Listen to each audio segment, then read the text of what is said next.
Siapakah Yahweh itu? Yang pertama, Yahweh adalah suatu pribadi yang berfirman kepada Abraham. Di dalam kitab Kejadian pasal yang ke-15 ayat yang ke-7, di dalam kitab Tenach atau Perjanjian Lama dalam bahasa Ibrani dikatakan, Wayomer Elai ani Yahweh asher hotestika meot kasdim latek lecha et haaretz hasot leristah, yang artinya, dan dia berfirman kepadanya, akulah Yahweh yang membawa engkau keluar dari Ur Kasdim untuk memberikan negeri ini kepadamu untuk mewarisinya. Yang kedua, Yahweh adalah suatu pribadi yang berfirman kepada Moshe atau Musa untuk melepaskan Israel dari perbudakan di Mitzrayim. Di dalam kitab Keluaran pasal yang ke-6 ayat yang ke-6 mengatakan, Laken emor livnei Yisrael ani Yahweh wahotseti et kem mitahat siflat Mitzrayim wahitsalti et kem me'avodatam wa ka'alti et kem bisroa netuya ofispatim gedolim, yang artinya, oleh karena itu katakanlah kepada Bani Israel, akulah Yahweh, dan aku akan membawamu keluar dari kerja paksa orang Mitzrayim atau Mesir, dan akan melepaskan kalian dari perbudakan mereka, dan aku akan menebusmu dengan tangan yang terentang dan dengan penghakiman yang dahsyat.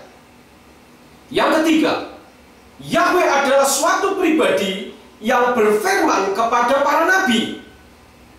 Di dalam kitab 2 Raja-Raja pasal yang ke-21 ayat yang ke-10, di sana dikatakan, wa yedaber Yahweh wa yad afadai hanofim lemor, yang artinya, dan Yahweh berfirman dengan perantaraan hambanya, yakni para nabi.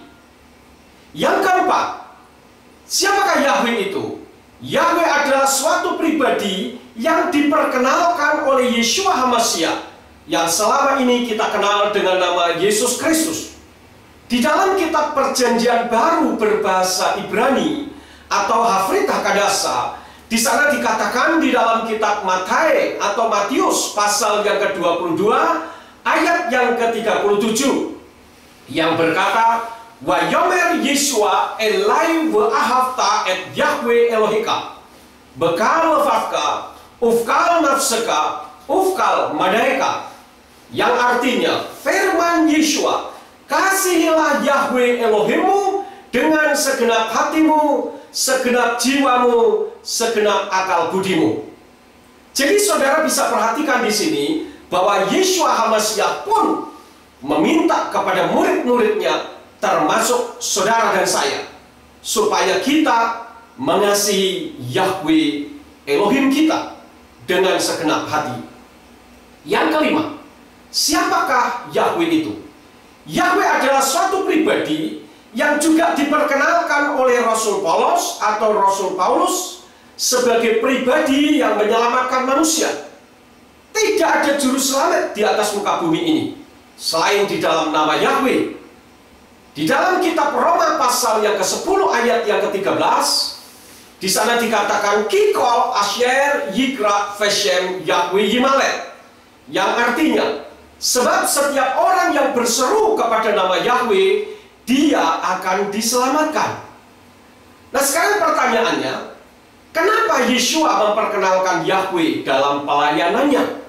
Dan kenapa tadi saya katakan seperti di dalam kitabnya yang disampaikan oleh Rasul Paulus, bahwa Yahweh adalah juru selamat? Yang pertama, karena Yeshua itu Yahweh. Di dalam kitab Yohanan pasal yang ke-8 ayat yang ke-24, di dalam kitab Hafrit HaKadasa dikatakan, laken amarti laken kitamutu fe kato taikem ki imlota aminu fi ki anihu tamutu fe kato taikem, yang artinya, oleh karena itu aku berkata kepadamu bahwa kamu akan mati dalam dosa-dosamu, sebab jika kamu tidak percaya bahwa akulah dia, maka kamu akan mati dalam dosa-dosamu. Hal yang kedua, kenapa Yeshua memperkenalkan Yahweh dalam pelayanannya ketika Yeshua ada di atas muka bumi ini? Tentu saja karena Yeshua itu Yahweh. Yang kedua ada di dalam kitab Yohanes pasal yang ke-10 ayat yang ke-30, atau Yohanes pasal 10 ayat yang ke-30 yang berbunyi Ani waha'af echad, aku dan Bapa itu satu. Jadi Yeshua itu adalah Yahweh sendiri. Namun kenapa ada orang mengatakan bahwa nama Yahweh itu tidak boleh disebut? Hal yang pertama, karena mengacu kepada orang Yahudi, di mana orang Yahudi tidak menyebut nama Yahweh. Setiap kali orang Yahudi membaca kitab dan mereka menemukan huruf Yod, He, Waw, He, mereka menyebutnya dengan Adonai atau Hashem. Namun perlu saudara ketahui bahwa Adonai atau Hashem itu bukan nama, melainkan sebutan. Dan hal ini dimulai sejak orang Israel dibawa pulang dari pembuangan ke Babel. Namun sebelum itu, orang-orang Israel memanggil Yahweh dengan namanya. Adonai itu dari kata Adon yang artinya Tuan, dan I itu artinya ku. Jadi Adonai adalah Tuanku. Sedangkan Hashem itu dari kata Ha yang artinya itu, sedangkan Shem itu nama. Jadi Hashem itu artinya nama itu atau sang nama. Nah, perlu saudara ketahui bahwa orang Yahudi tidak menyebut nama Yahweh, tetapi menggantinya dengan sebutan Adonai atau Hashem, itu bukan karena mereka tidak mengerti, tetapi karena mereka menghormati. Sangat berbeda kondisinya dengan di Indonesia. Kalau di Indonesia orang tidak mau menyebut nama Yahweh karena nama itu dianggap sesat. Dan perlu saudara ketahui bahwa orang Yahudi tidak boleh dijadikan acuannya dalam hal ini. Kenapa? Karena kalau saudara mengacu kepada orang Yahudi, seharusnya kita pun menyalibkan Yeshua atau menolak Yeshua, sehingga kita tidak mengakui Yeshua atau Yesus Kristus sebagai Elohim atau sebagai Tuhan. Yang kedua, orang-orang Yahudi berkali-kali berusaha untuk melupakan namanya. Contohnya di dalam kitab Hakim-Hakim pasal yang kedua ayat yang ke-10. Di sana berbunyi Wegam kal hador hahu naesfu el avodai wa yakam dor akhir akharehem asher lo yatu et Yahweh wegam et hama aso asher asa le Yisrael, yang artinya dan seluruh generasi itu dikumpulkan kepada leluhur mereka, lalu bangkitlah generasi lain sesudah mereka yang tidak mengenal Yahweh dan juga perbuatan yang telah dia lakukan bagi Israel. Coba saudara bisa perhatikan, sangat ironis di sini. Bagaimana Israel, bangsa pilihan Yahweh, kok melupakan namanya. Demikian pun orang-orang yang ada di Indonesia yang mengaku Yesus Kristus atau Yeshua HaMashiach sebagai Tuhan, sebagai Elohim, tetapi melupakan nama Yahweh, justru menonjolkan nama pribadi yang lain. Nah, sekarang saudara perhatikan, kenapa orang mengatakan bahwa nama Yahweh tidak boleh disebut? Yang kedua, karena dianggap tidak berbunyi. Memang di dalam bahasa Ibrani, Yahweh itu terdiri dari huruf Yod, He, Waw, He, yang merupakan huruf mati semuanya kalau ditransliterasi menjadi YHWH. Namun huruf YHWH di dalam bahasa Ibrani itu bukan berarti tidak berbunyi, namun kalau dibaca bunyinya Yahweh.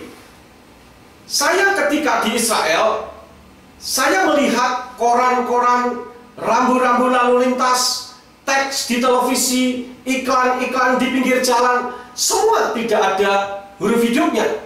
Namun bukan berarti mereka tidak bisa membaca. Memang huruf Ibrani terdiri dari huruf mati semua. Namun kita bisa membaca sebetulnya. Contohnya adalah Shalom.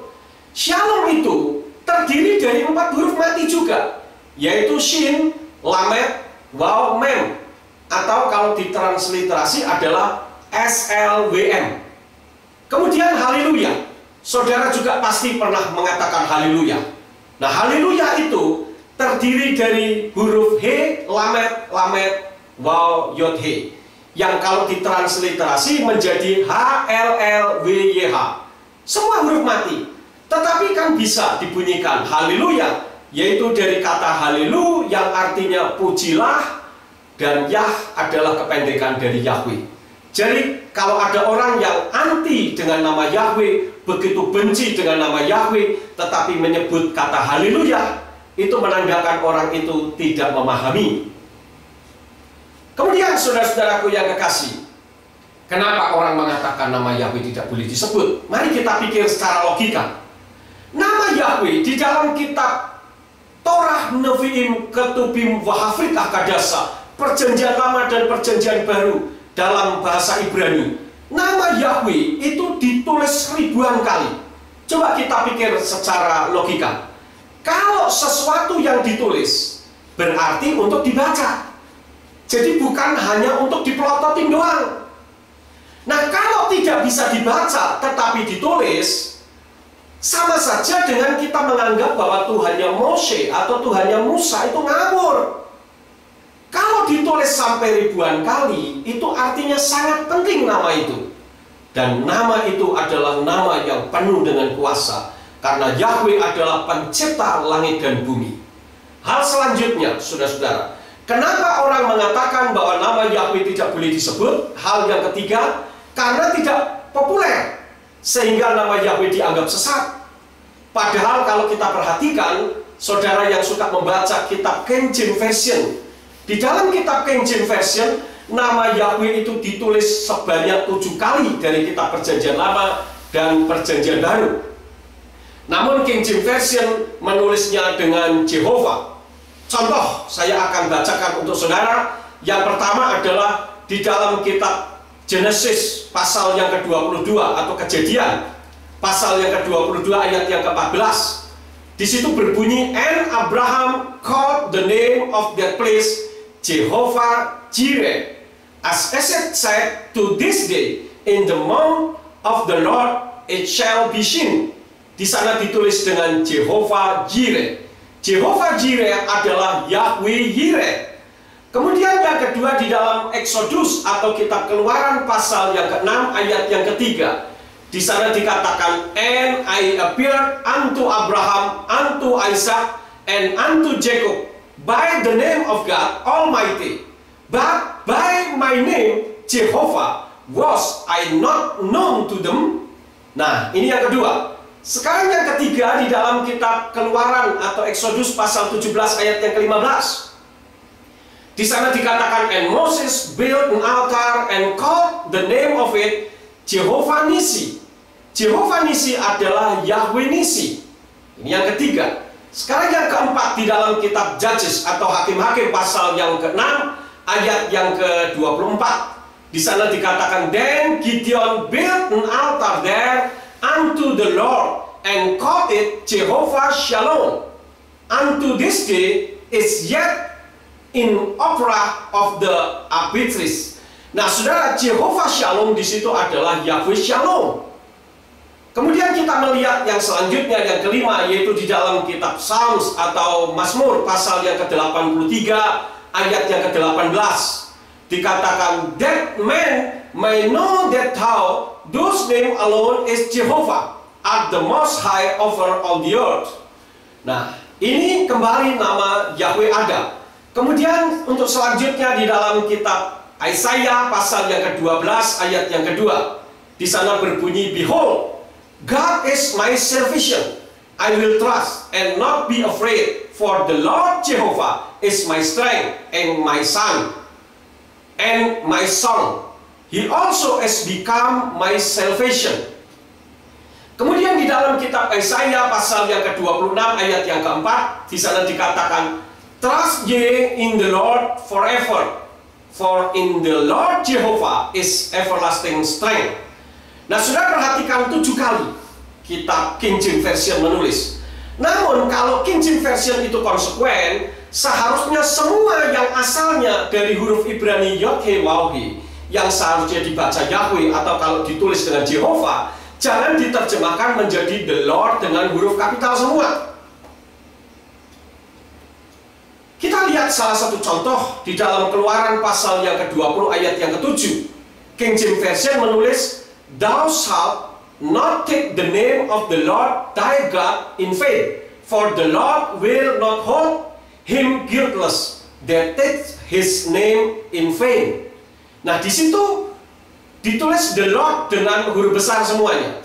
Namun apabila kita melihat di dalam bahasa Ibraninya, di sana berbunyi Lo tisha et shem Yahweh Elohika, Lashawe kilo yinaki Yahweh et asher Yisha et smo lashawe.